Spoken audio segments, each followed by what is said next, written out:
Hi, from your time in America, certainly you've been experiencing American culture.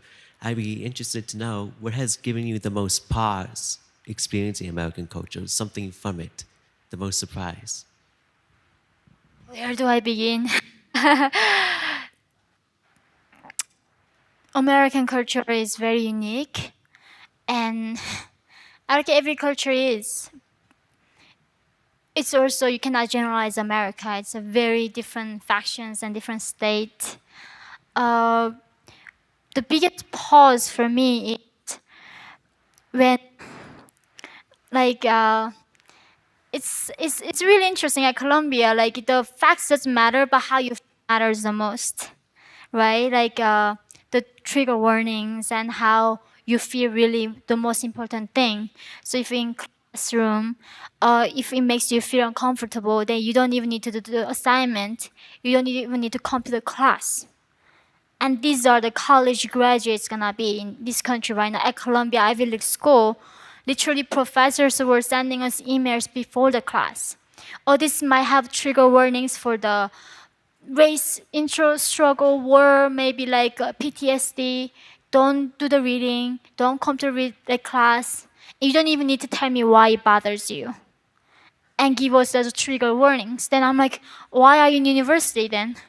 And I imagine they were this bubble wrapped, never exposed to any reality. When they graduate, they go to become the executives and be the people in the society.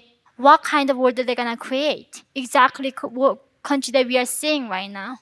That's so far from the reality, and there's no more truth anymore.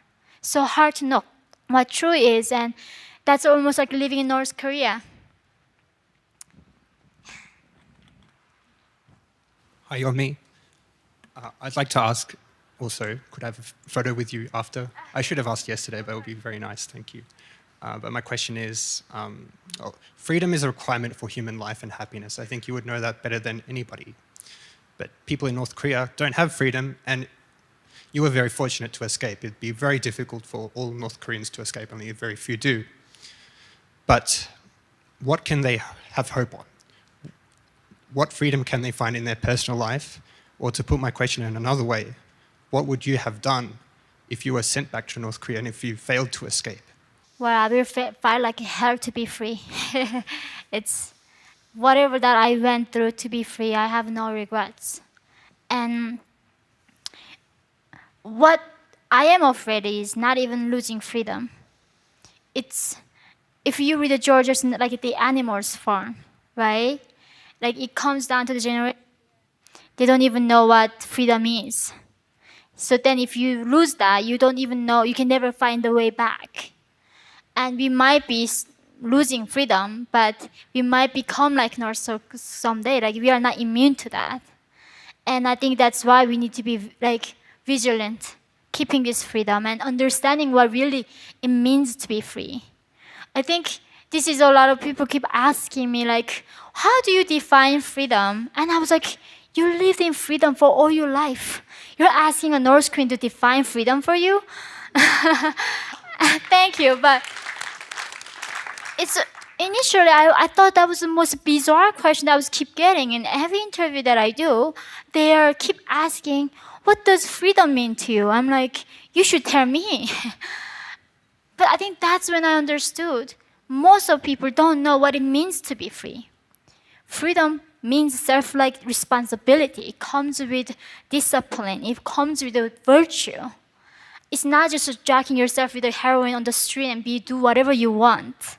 It comes with all other things, but somehow this country have like failed to teach the children about the principles of freedom, and now they're asking North Korean to talk about it. So I think that is why we are losing freedom, because most of people don't understand what freedom is. Thank you very much. Thank you. Thank you. Do you support the effort to send USB flash drives into North Korea? And also, if you were choosing the content to go on those drives, maybe also for Chinese, what content would you include? I do definitely support sending this outside information into North Korea, because that was also one moment that changed my life. Is growing up in North Korea, as I said, everything is a propaganda, right? There's no Romeo and Juliet. We don't know anything besides a propaganda. And when I watched this bootleg DVD, the movie about Titanic, and as a young girl, I could not believe a man can die for like a woman, and movie can made about an entirely shameful story. Like that really gave me a taste of freedom. So I think showing even just like that kind of innocent movie can awaken North Korean minds. Yeah. Thank you. Thank you. Hello.